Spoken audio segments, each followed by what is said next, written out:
Ladies and gentlemen, I kind of held back from doing this Baltimore detective Sean Suiter killing.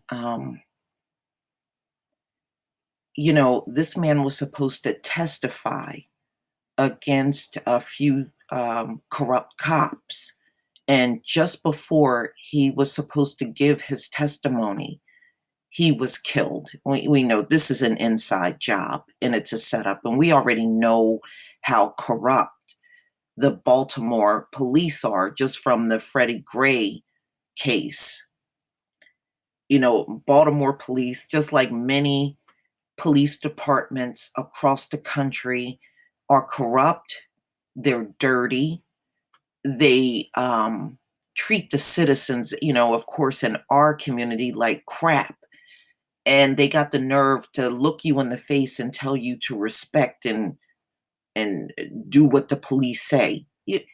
Let me tell you something. Whenever you run a shoddy police force nationwide, you're going to have a problem with any citizen listening to them. Okay? And not only that, ever since I found out a lot of these cops have police records, how are you supposed to respect that? Don't look for any respect. You're not going to get it. And that's why you got to assassinate people on the street and do all the shit that you do, because there is no reforming this police force. And I know a lot of times we talk about, some people will say, well, not all cops are bad. There are good cops. Sean Suiter is an example of what happens to good cops. Whenever a cop wants to come forward and blow the whistle on cops that are corrupt, this is what happens to them. They end up getting harassed, or in this case of Sean Suiter, they're killed. See, good cops in America, the few that might have come out, are not protected. They are harassed and in many cases beaten and even killed. This is what happens to alleged good cops. He was trying to do the right thing. There were several cops he was going to testify against. He's dead.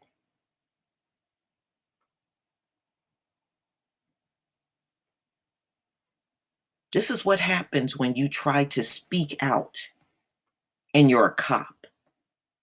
Never lose sight of that. There are no good cops. Let Sean Suiter's death show you there are no good cops. Another good example were the New York City Black and Hispanic cops that spoke out on how they were being pressured to target their own people by the NYPD. And those that resisted, look at how they got treated. They were harassed. They were threatened. You can watch the video. It's right here on YouTube. In fact, I did a story on it a long time ago. Whenever you speak out against these crooked ass police force, and it's just rampant all through the US, then you become an enemy from within. Okay, and another one, watch the movie Serpico. That's an old movie, but it's a real story. Another New York City police officer that tried to blow the whistle on corruption. Watch that movie on how he got treated. That's what happens to a cop that speaks out. That's why so many of them stay silent and say nothing, because they know what the consequences can be. And because Detective Sean Suiter was going to testify against several corrupt Baltimore cops, they took him out the day before he was supposed to testify. And they are trying to play act like we don't know what's going on. You got to be completely stupid not to see exactly what's going on here.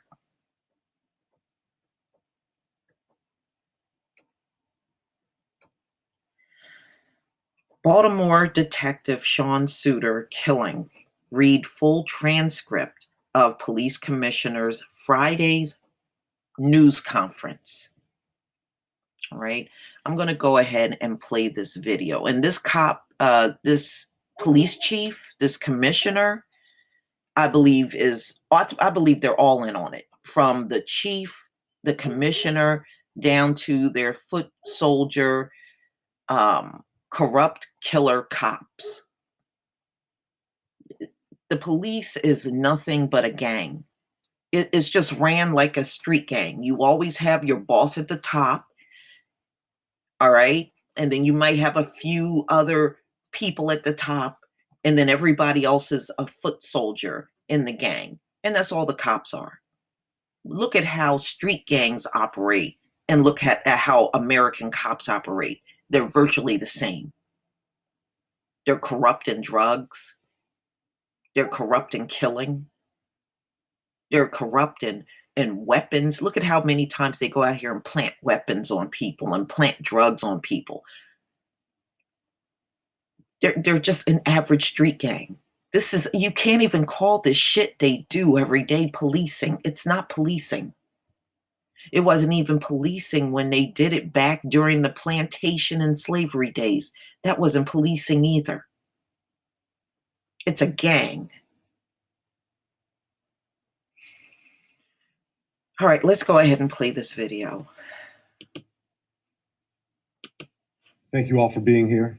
This morning, I sent the following letter that I will read to you, and a copy will be provided to you at the end of this press conference, to Christopher Wray, the director of the Federal Bureau of Investigation, and I sent it to him today. Dear Director Wray, I appreciate and commend the leadership of Special Agent in Charge Gordon Johnson of your Baltimore field office as it pertains specifically to the November 15th murder of Detective Sean Suter. Special Agent in Charge Gordon has been responsive, collaborative, and has dedicated FBI resources to our investigation.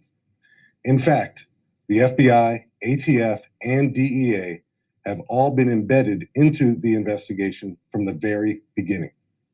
Acting United States Attorney for Maryland, Steve Shenning, has been equally responsive. Detective Suter was scheduled to appear before a federal grand jury the day after he was killed, pursuant to his knowledge of facts regarding a 2010 crime indicted just yesterday as part of the Broken Boundaries corruption investigation. I have been told by the FBI and the United States Attorney's Office that Detective Suter was never a target of the Broken Boundaries investigation, and that no information exists connecting his murder to the corruption case. The circumstances surrounding Detective Suter's killing are significantly complicated by the fact that he was to appear before a federal grand jury the following day. I am growing increasingly uncomfortable that my homicide detectives do not know all of the facts known to the FBI or the U.S. Attorney's Office that could, if revealed to us, assist in furthering this murder investigation.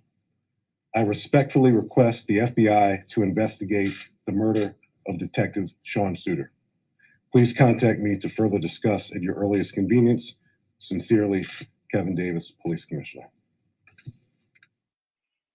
There is quite a legacy here when it comes to this. Ladies and gentlemen, I promise you, when this investigation is over, even with the feds, absolutely nothing is going to happen. Let me see if I can pull up a picture of Detective Sean Suter. Many of you already know.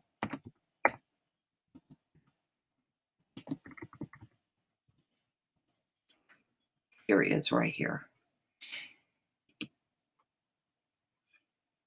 All right. Sean Suter was about to testify in one of the biggest corruption cases in Baltimore. They took this man out one day before he was supposed to testify. He went out on a call, and the whole thing was a complete setup. They killed him. The other guy that was with him, that was assisting him, was not killed. Just him, who was going to testify against a bunch of corrupt cops the day before.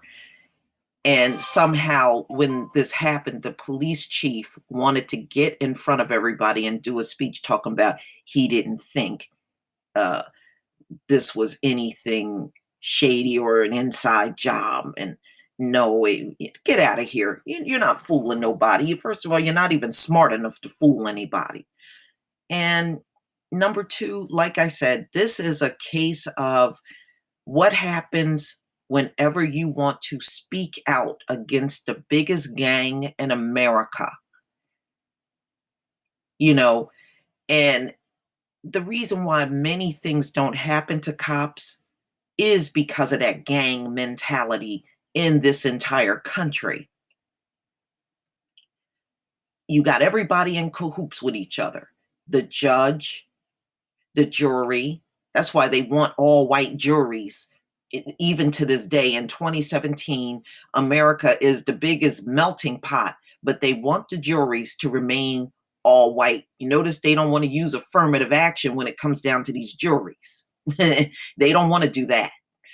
And then you got the cops and even the citizens that always agree with the cops. They're all in cahoots with each other. All of them. There is no correcting this, ladies and gentlemen. This whole system's got to be dismantled. There's no reforming that's going to save or correct this jacked up system in America. And you're going to continue to see America jailing more of its citizens than anybody on the face of the earth. That right there should tell you something is seriously wrong in this country. Something is seriously wrong. And when you look at how they want to jail people in one community and let people that are on drugs free in the other community, to this day, the biggest charge they put on Black men in America are non-violent drug possession charge. Marijuana is the biggest thing. Black men are in jail. You ain't in there for no damn most violent crimes. These people are full of shit. You know why they say that? Because they're all in cahoots with each other. All of them. But yet in other states, you got white people with marijuana dispensaries becoming millionaires. But to this day, a Black man getting caught with marijuana, he is sitting in jail for these astronomical amounts of times. You're not in there for no damn most violent crime. You're in there for the same little remedial crimes they could get you in there for in the past. Back in the day, after slavery, when prisons became a big thing in America, was after slavery was over. They had to figure out a way to get you back into free labor. That was the whole purpose of prison. Their whole legal system, ladies and gentlemen, in this country is all attached to slavery, the whole thing. This is why you're not seeing any change in the system. This is the way they had it since their slavery and black code laws and slave laws and pig laws, and it has not changed since. It's not going to change. It must go. There's no fixing this shit. It must go. And Sean Suiter, his death is another example of what happens to you when you speak out.